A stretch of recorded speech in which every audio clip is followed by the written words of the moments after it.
When I saw my wife's newest friend over for dinner, I knew I had 60 seconds to leave. He was wearing my father's watch, the one buried with him last month, 6 feet under. The moment I recognized the watch, my entire body went cold. Not figuratively cold, I mean my fingers actually went numb, like someone had dunked my hands in ice water. Because I was looking at a dead man's Rolex on a living man's wrist, and the dead man was my father, and I had personally placed that watch on his body 26 days ago. My wife was setting the table in our dining room like this was completely normal. Cloth napkins, the good china we only used for holidays, candles lit like we were celebrating something. The whole scene was staged. I just didn't know for what yet. Honey, this is Derek from my book club. She smiled at me, that warm smile I'd fallen in love with 7 years ago. I've told you about him. She hadn't, not once, not a single mention in the 14 months she'd supposedly been attending this book club every Thursday night. I knew this because I have an excellent memory for details. It's what made me good at my job as a civil engineer. I remember specifications, measurements, names. I remember everything. Derek extended his hand across the table. Big smile, firm grip, easy confidence. Great to finally meet you, man. Your wife talks about you all the time. That's when I saw it clearly. The candlelight caught the gold bezel just right. My father's 1985 Rolex Submariner, the one with the scratched crystal from when he dropped it on the concrete floor of his workshop in 1987. The one with the broken clasp he'd fixed himself with a tiny piece of copper wire because he said paying a jeweler $200 was highway robbery. The one with the faded lume on the dial because he died. Worn it every single day for 38 years. I'd know that watch anywhere on earth. I'm the one who slid it onto his cold, stiff wrist at Morrison & Sons funeral home. I picked it out specifically because he'd told me once, after his third bourbon, that he wanted to be buried with it. When I go, he'd said, I want that watch with me. Your mother gave it to me on our 5th anniversary. It goes where I go. So I honored his wish. I watched them close the casket. I watched them lower it into the ground at Riverside Memorial Cemetery. I threw the first handful of dirt onto the polished mahogany lid. That was 26 days ago. My throat went completely dry. I tried to swallow and couldn't. That's a nice watch, I heard myself say. My voice sounded far away, like it was coming from another room. Derek glanced down at his wrist with practiced casualness. Thanks, man. Family heirloom. Been passed down for generations. My grandfather wore it in Korea. Bullshit. That watch was 6 feet underground at Riverside Memorial Cemetery. Plot 247, Section C, Row 12. I had the burial deed in my filing cabinet upstairs. Unless it wasn't anymore. My wife was pouring wine now. A 2019 Caymus Cabernet that cost $80 a bottle. We never drank wine that expensive on a random Tuesday. Her movements were too smooth, too rehearsed, like she'd practiced this exact choreography. Derek's been such a good friend to me since your dad passed, she said, not looking at me. Really helped me through the grief. Since, the word detonated in my brain like a flashbang. They met after my father died, which meant they met within the last 26 days. Which meant this man, this stranger wearing my dead father's watch, had somehow become close enough to my wife in less than a month to warrant a candle at dinner with the good china. None of this made sense. Unless all of it made sense, and the picture it painted was so horrifying that my brain was refusing to assemble the pieces. I needed to get out of this house. My phone was in my car. I'd left it charging on the passenger seat when I pulled into the driveway. The police needed to know that someone had violated my father's grave. That was a felony. Desecration of a corpse. I remembered that from somewhere. I forgot something in my car, I said, already moving toward the foyer. Be right back. My wife's smile vanished like someone had flipped a switch. Can it wait? Dinner's getting cold. I made your favorite, the braised short ribs. She never made braised short ribs. She'd made them exactly once in 7 years, for my birthday 3 years ago, and complained the entire time about how the recipe took 6 hours. Just need to grab my phone charger, I said, not stopping. 30 seconds. Derek stood up from the table. His chair scraped against the hardwood floor with a sound like a warning. He moved casually, too casually, to position himself between me and the front door, not blocking it exactly, just occupying the space. Actually, he said, and his voice had changed, dropped half an octave, lost all its friendliness. I think we should all sit down and have a conversation first, don't you? My heart was a jackhammer against my ribs. Move out of my way. Your wife has something she needs to tell you. He crossed his arms over his chest. The watch caught the candlelight again, and I felt bile rise in my throat. That was my father's watch. My father, who raised me alone after my mother died when I was 6. My father, who taught me to ride a bike and throw a football and change a tire. My father, who I'd buried less than a month ago after a car accident that the police said was caused by brake failure. Brake failure. Oh God. Oh my God. I turned slowly to look at my wife. Her face had transformed. The warmth was gone. The softness erased. Her expression was ice cold, clinical, like she was observing a lab specimen. Like she'd been wearing a mask for 7 years and had finally decided to take it off. We know you know, she said quietly. Her voice was different, flat, affectless. I can see it in your face. You recognize the watch. What did you do? The words came out as a whisper. Derek pulled out his phone, thumbed to the photo gallery, and turned the screen toward me. The image hit me like a physical blow. My father's casket. The polished mahogany lid open, the white satin lining visible. His navy blue suit still perfectly arranged. The casket was empty. Your dad had a massive life insurance policy, my wife continued in that dead, mechanical voice. choice. $2 million. But there was a catch: the policy only paid out for accidental death. Natural causes would have triggered a different payout structure. Much smaller, only $300,000. I couldn't breathe. The room was starting to spin, the edges going gray. What did you do? I asked again, louder this time. Car accidents are so tragically common, she said. She picked up her wine glass and took a slow, contemplative sip. Especially for older men, especially on winding mountain roads. Brake lines corrode, they fail. These things just happen. Derek was smiling now. Actually smiling, like he was enjoying this. Like watching my world collapse was entertainment. We waited 3 weeks after the funeral. Let you grieve properly. Made sure the insurance money cleared into your joint account. That took about 10 days. Another week to confirm no investigation was coming. Then the plan was simple. I'd take my cut, disappear to Costa Rica, and you'd never see me again. Your wife would comfort you through your loss, and eventually, she'd suggest a fresh start somewhere new. Maybe selling the house, moving away from the memories. But Derek got sentimental. My wife shot him a look of pure, venomous contempt. Kept a souvenir he wasn't supposed to keep. I told him to leave everything in the casket. The watch, the ring, all of it. But he just couldn't resist. It's a Rolex,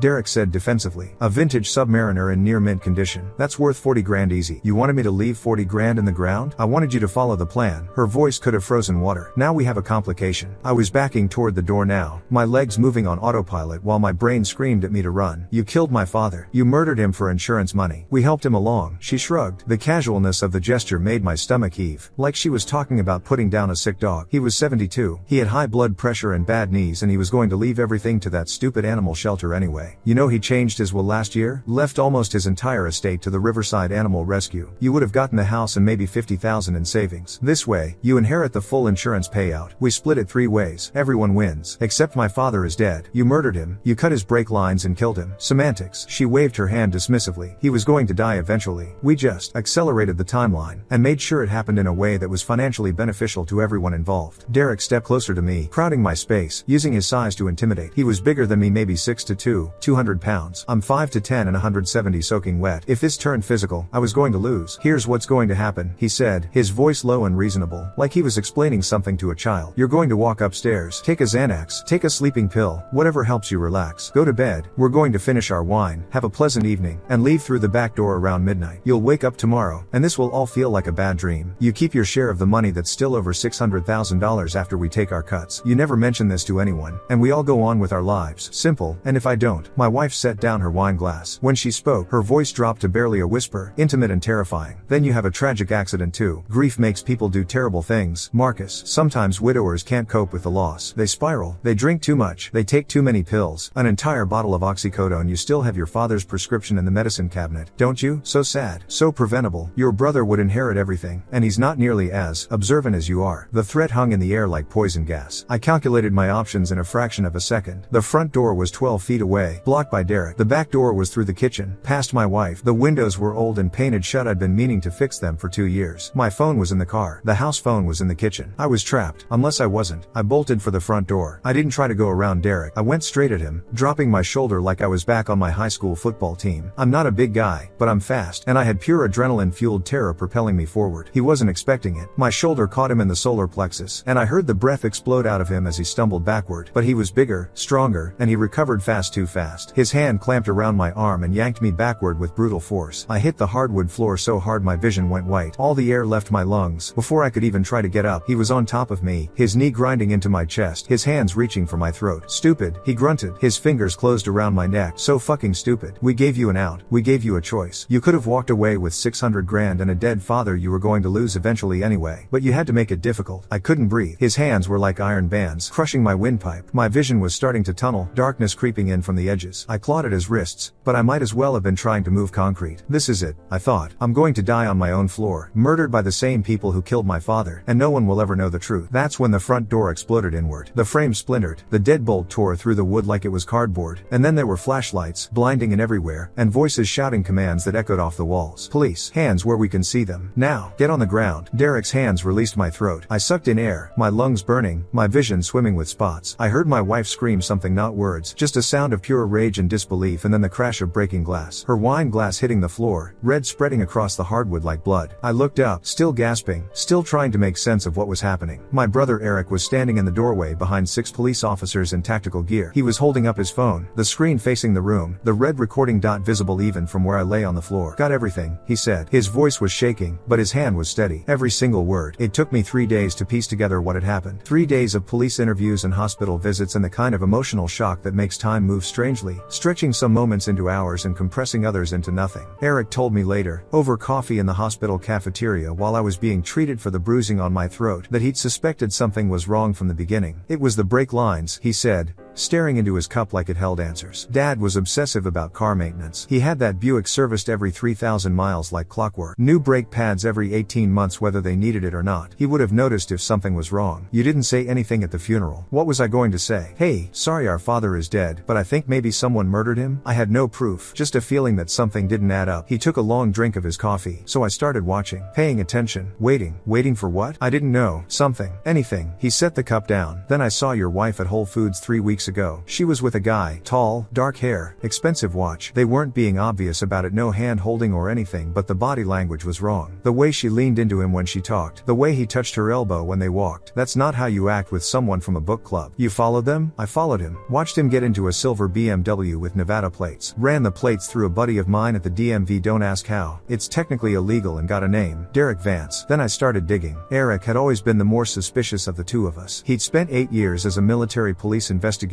before mustering out and opening his own private security firm. He knew how to follow people, how to run background checks, how to gather evidence without being detected. Skills I'd always thought were paranoid and unnecessary, until they saved my life. Derek Vance has a record. Eric continued. Nothing violent, mostly fraud, identity theft, a couple of insurance scams that never went to trial. But the pattern was clear. He's a professional. He finds vulnerable targets, gains their trust, helps them make money disappear through accidents and unfortunate circumstances. Your wife wasn't his first. I found connections to at least 3 other suspicious deaths over the past decade. All ruled accidental. All resulting in large insurance payouts. All involving a widow or widower who suddenly had access to a lot of cash. I felt sick. How long had they been planning this? Best I can tell, about 18 months. That's when your wife first contacted Derek through an online forum, one of those dark websites for people looking to hire problem solvers. The messages were encrypted, but the FBI managed to crack them. He paused. She'd been planning to kill Dad for over a year. Marcus, probably before you even knew he'd changed his will. I thought about the last 18 months. All the dinners, the holidays, the Sunday brunches at my father's house where my wife had laughed at his jokes and helped him in the kitchen and asked about his garden. All of it performance. All of it calculated. What happens now? I asked. Now the system takes over. Detective Rhonda Vasquez, 23 years with the Portland Police Department's Major Crimes Unit, became the lead investigator on my father's case. I met her formally 2 days after the arrest, in a conference room at the Justice Center downtown. "Mr. Whitfield," she said, sliding a folder across the table toward me, "I want you to understand something before we go any further. This investigation is bigger than your father's death. Derek Vance is connected to a network of insurance fraud cases spanning 4 states. The FBI is involved. The Insurance Crimes Bureau is involved. What happened to your father isn't an isolated incident, it's part of a pattern that may have resulted in as many as 9 deaths over the past 15 years. 9 deaths, 9 families destroyed, 9 people who trusted the wrong person and paid for it with their lives. What do you need from me? Everything. Every interaction you had with your wife that might seem relevant now. Every conversation about money, insurance, your father's estate. Every time something felt off even if you couldn't explain why." I spent the next 6 hours in that room, going through my marriage with a forensic archaeologist's precision. Detective Vasquez recorded everything, took notes, asked follow-up questions that forced me to examine moments I'd never thought twice about. The time, 2 years ago, when Caroline had casually asked about my father's insurance situation, just making conversation, she'd said, "My parents are getting older too. It's smart to know these things." The time, 18 months ago, when she'd suggested we have dinner with my father more often. "Family is important," she'd said. "We should spend more time with him while we still can." The time, 6 months ago, when she'd offered to help my father with some paperwork, legal stuff, estate planning, she'd explained, "You know how he hates dealing with lawyers." I told him I'd translate the jargon for him. I'd thought she was being kind, thoughtful. I'd actually loved her more for it. She was mapping his finances, Detective Vasquez said when I finished, learning his routines, his vulnerabilities, his insurance coverage, building a complete picture of how to profit from his death. And I helped her. I gave her access. I trusted her. You were her husband. You were supposed to trust her. Detective Vasquez's voice softened slightly. This isn't your fault, Mr. Whitfield. These are professional predators. They're experts at deception. Your wife fooled you because fooling people is what she does. What she's been doing for years. The file she'd brought contained photographs, evidence collected from the scene and from subsequent searches of my home, Derek's rental property, and a storage unit they'd kept in Clackamas County. My father's body had been recovered from a shallow grave in a rural area outside Molalla. Derek had apparently dug it up the night after the funeral I'd attended, grieving the man I thought had died in a tragic accident. He'd removed the watch and the gold wedding ring my father had worn for 43 years, then reburied the body in a location where he assumed it would never be found. But Detective Vasquez had been thorough. A forensic team with ground-penetrating radar had searched every property associated with Derek Vance and found the grave within 72 hours of the arrest. The medical examiner is conducting a full autopsy, she explained. Given the advanced state of decomposition, we may not be able to prove the brake line tampering conclusively, but we don't need to. We have the recordings your brother made. We have the confession your wife made in your living room. We have evidence of the conspiracy, the financial planning, the previous victims. They're going away for a very long time. Dr. Nathan Choi, the forensic pathologist who conducted my father's second autopsy, delivered his findings 3 weeks after the exhumation. I wasn't required to be present for his testimony, but I needed to hear it. I needed to understand exactly what they'd done. The victim's body showed signs of extreme cervical trauma consistent with a high-speed vehicle collision, Dr. Choi explained, addressing the courtroom during the preliminary hearing. However, upon closer examination of the vehicle itself, which was recovered from the salvage yard where it had been towed after the accident, I discovered clear evidence of tampering with the brake system. He displayed photographs on the courtroom screen, close-ups of brake lines, metal components, mechanical systems I didn't fully understand. The brake fluid reservoir had been contaminated with a petroleum-based substance that caused the rubber seals to degrade rapidly. Additionally, the brake lines themselves showed tool marks consistent with deliberate weakening. The lines were scored not deeply enough to cause immediate failure, but enough to ensure catastrophic failure under stress, such as, for example, attempting to brake on a steep downhill grade. Highway 26, heading toward the coast. My father had been driving to his favorite fishing spot. He'd made that drive 100 times. In my professional opinion, Dr. Choi concluded, the vehicle's brake system was deliberately sabotaged. The failure was not accidental. It was engineered. I closed my eyes. I'd been at work when I got the call from the state police. I'd driven to the scene, to the twisted wreckage at the bottom of the ravine, and I'd stood there in the rain and asked God why. Why him? Why now? Why like this? Now I knew. Not God, not fate, not the random cruelty of the universe. My wife, her lover, a plan 18 months in the making. FBI Special Agent Carmen Torres was the one who finally explained the full scope of the investigation. She drove down from the Seattle field office to meet with me personally.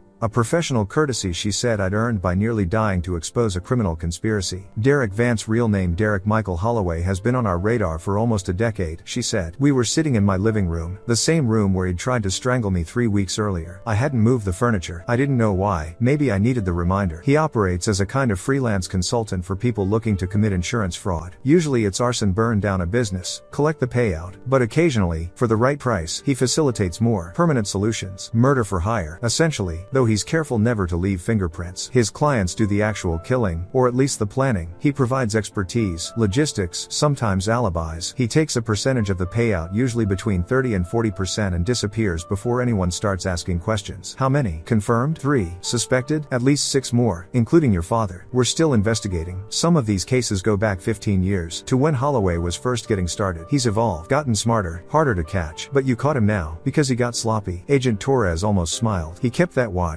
A $40,000 Rolex was too tempting. And your brother was too observant. And you were too stubborn to just accept what you were seeing and go along with the plan. I thought about that moment in the dining room. The fraction of a second when I'd recognized the watch and everything had crystallized into terrible clarity. If I'd been slower, or less certain, or more willing to rationalize what I was seeing. Your wife has agreed to cooperate fully in exchange for a reduced sentence. Agent Torres continued. She's providing testimony against Holloway, including details of how they met, how they planned your father's murder, and how they intended to disappear with the insurance money. Her testimony is going to help us build cases against several other suspects in Holloway's network. What kind of reduced sentence? 25 to life instead of life without parole. She'll be eligible for parole in her 70s. If she lives that long, I should have felt something. Satisfaction, maybe, justice. Instead, I just felt empty, hollowed out, like the last 7 years of my life had been scraped away with a dull blade, leaving nothing but scar tissue. What happens to the insurance money? That's complicated. Technically, you're still the beneficiary, and the payout was made before any fraud was discovered. but there will be civil proceedings. The insurance company will likely try to recover the funds. The other victims' families may also have claims. It could take years to sort out. I didn't care about the money. I'd never cared about the money. I just wanted my father back. I wanted to go back to a time when I trusted my wife, when I believed in my marriage, when the world made sense. But you can't go back. You can only go forward, carrying the wreckage with you. The trial lasted 11 days. I testified on day 3, walking through my account of that evening for a packed courtroom. Caroline sat at the defense table in a navy blue suit, her hair pulled back, her expression carefully neutral. She didn't look at me. Not once during my entire testimony. Not when I described recognizing my father's watch. Not when I described her cold, casual confession. Not when I described Derek's hands around my throat, squeezing the life out of me while she watched. Derek Holloway testified on day 6, trying to minimize his role, trying to paint himself as a reluctant participant who'd been manipulated by my wife. The prosecutor, Assistant District Attorney Rachel Kim, demolished him in cross-examination. Mr. Holloway,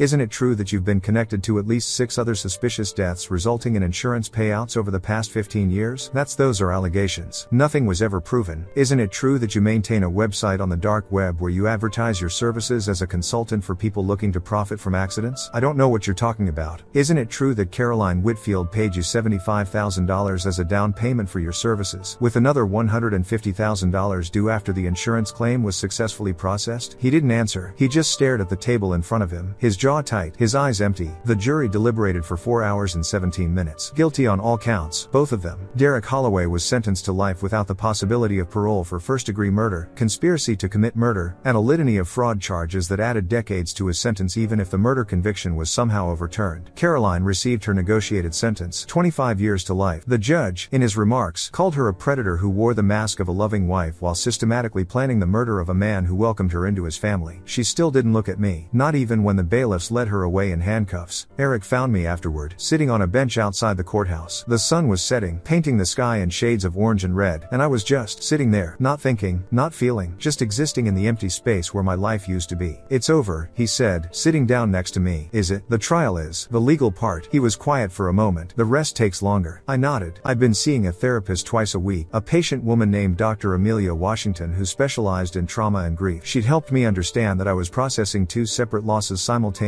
The death of my father and the death of my marriage. Both real, both devastating, both going to take years to fully work through. I keep thinking about the last time I saw him. I said, Dad, it was a Sunday. He made pancakes, those terrible pancakes he always made, the ones that were somehow burnt on the outside and raw in the middle. And I complained. I actually complained about his pancakes. He knew you loved him. Did he? Because I spent the last year of his life married to the woman who was planning to kill him, and I never noticed. I never saw anything wrong. I brought her into his home, Eric. I gave her access to his life, and she used that access to murder him. That's not on you. That's on her. It doesn't feel that way. Eric didn't argue. He just sat with me in the gathering darkness. 2 brothers who'd lost their father twice, once to the grave and once to the truth. 8 months later, I sold the house. I couldn't live there anymore. Couldn't walk through the dining room without seeing the candles, the good china, Derek's smile as he threatened my life. Couldn't sleep in the bedroom I'd shared with Caroline for 7 years without wondering how many nights she'd lain beside me planning my father's death. I used the money, what was left after the legal battles, to buy a small cabin in the mountains, about 2 hours outside the city. Quiet, isolated, the kind of place where you could hear yourself think. The insurance company had eventually settled, allowing me to keep 60% of the payout in exchange for dropping any potential wrongful death claims against them. The other 40% went into a trust for the other victims' families, administered by a nonprofit that Eric helped set up. We called it the Harrison Whitfield Memorial Fund. My father's name, my father's legacy, something good rising from the ashes of something terrible. I still visit his grave every Sunday, the real one, not the empty casket they'd originally buried. After the exhumation, after the autopsy, they'd allowed me to bury him again properly this time, with a new casket and a new headstone and the certain knowledge of how he'd really died. I don't bring flowers. He always said flowers were a waste of money, that they just died and made the cemetery look cluttered. Instead, I bring a thermos of coffee black, no sugar, the way he liked it, and I sit on the grass beside his stone and I talk to him. About the weather, about the Mariners, about the book I'm reading or the project I'm working on. Normal things, father-son things. Sometimes I tell him about the trial, about Derek and Caroline and the network of predators they'd built, about the other families who'd finally gotten answers, finally gotten justice, because his death had exposed the whole rotten system. You always said everything happens for a reason, I told him one Sunday, watching the clouds drift across a steel gray sky. I don't know if I believe that. I don't know if there's any reason good enough for what happened to you. But I know this, they didn't get away with it. They tried to profit from your death, and they're going to spend the rest of their lives in prison. I poured some coffee onto the grass beside his headstone, a silly ritual, but it made me feel connected to him somehow. And Dad, I'm going to be okay. It's going to take time, a lot of time, but I'm going to be okay. The wind picked up, rustling through the trees that line the cemetery. And for just a moment, I could almost hear his voice, that gruff, warm voice that had guided me through every challenge in my life. I know you are, son. I never doubted it for a second.